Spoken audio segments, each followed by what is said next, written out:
I'm Chelsea. I'm just going to start off by saying that I actually only speak English. But I've had some really interesting experiences with non-English theater, and I've actually produced bilingual documents with my work at Gateway Theater. So I'd like to start by telling you guys about the first time I saw a live performance in a different language with subtitles. I was in Berlin, and my friend and I decided that we wanted to go to the opera, for the first time ever actually. Mostly because we found out we could get tickets for €10 and there was going to be subtitles on the back of the seats. Now, being my first time at the opera and my first experience with international live performance, it was a rather confusing event. The show opened with a fully naked man jumping up and down on a bed, singing, in German, of course. Now, the best part about the subtitles in opera is that they sing the same line for a long time, so the subtitles just repeat on the back of the chair. It's hard to get lost. More time to see the naked man jumping up and down. Even with the help of the subtitles, though, I couldn't figure out why throughout the whole performance, everyone was naked. And then in the middle of the show, a man in the audience stood up and started yelling. Again, of course, in German, so I had no idea what he was saying. And the most confusing part of this was that no one in the room reacted to this. Eventually, he just stopped yelling and sat down. He didn't walk out, he didn't applaud, and obviously, because I didn't understand what he was talking about, I had no idea whether he was happy or mad. I'll admit, I left the opera a little shell-shocked and slightly confused on the plot, but to this day, what I still think about is that man who just stood up and started yelling. I have no idea whether he was a plant, or if he was just really mad, or happy. Who knows, maybe in Germany, when you're really enjoying someone's performance, you just stand up and start yelling intensely.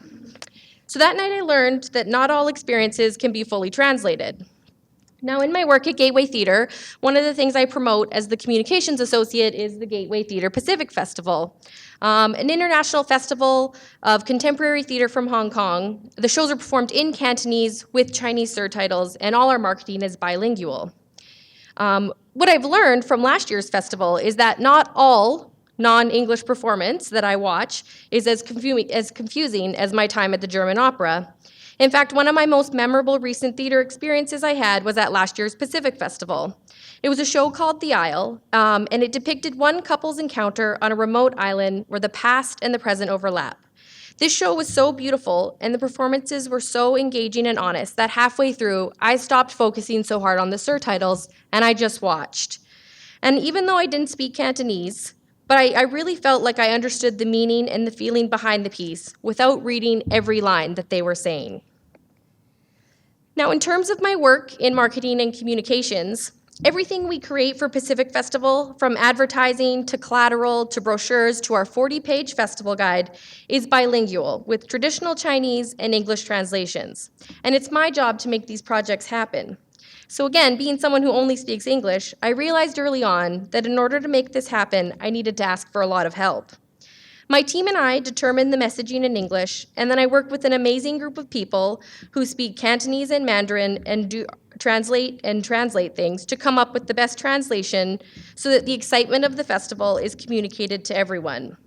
This doesn't always mean that we get to say exactly what we say in English in traditional Chinese. What I've learned is you can't always translate it directly. It's really a team effort because it's not as simple as this equals this. I've had translators tell me it should be one way, and then the theater companies we work with in Hong Kong say it should be translated totally different. And it's my job to manage and facilitate this discussion. For example, when we were translating last year's festival guide, we had a section called About the Company, and one of the theater companies from Hong Kong told us our translation of the line didn't reflect that they were actually a theater company and made them sound a bit more corporate. So she suggested a new translation. Coming up with the final translation involves a lot of conversation and brainstorming to find the true meaning of what we're trying to say.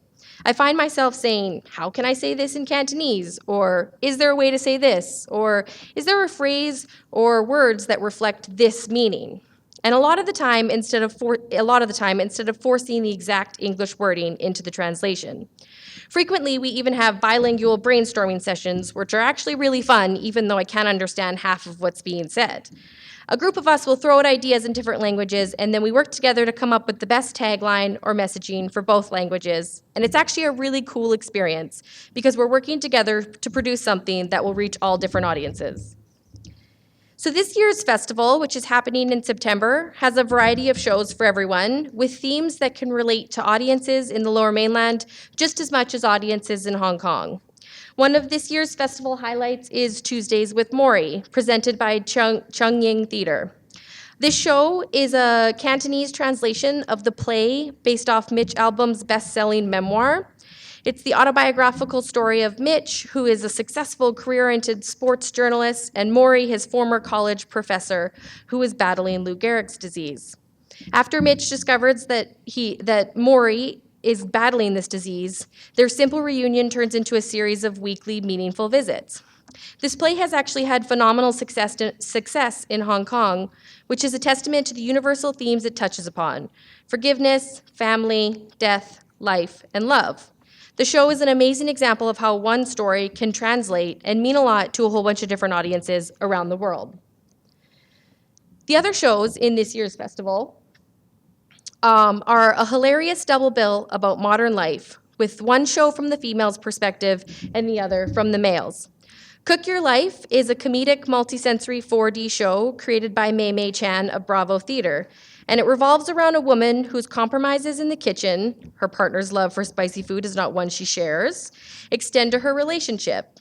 It's a thoughtful reflection on the complications modern women face when it comes to love and relationships. And the second half of the double bill is Me Chat, which explores the delightful and not so delightful aspects of the internet and our increasing reliance on technology.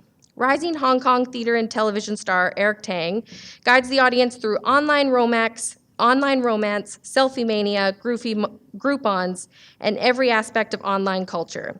He also goes deeper to examine the people who prefer to live their lives online and the real-life costs of that seclusion. It's a funny and thoughtful meditation on the price we pay when we trade in real life for cyber life. So I encourage you all to come check out the festival this year and maybe experience a type of show you haven't seen before. And if someone in the middle of the show stands up in the audience and starts yelling in German, it's not planned. Thank you.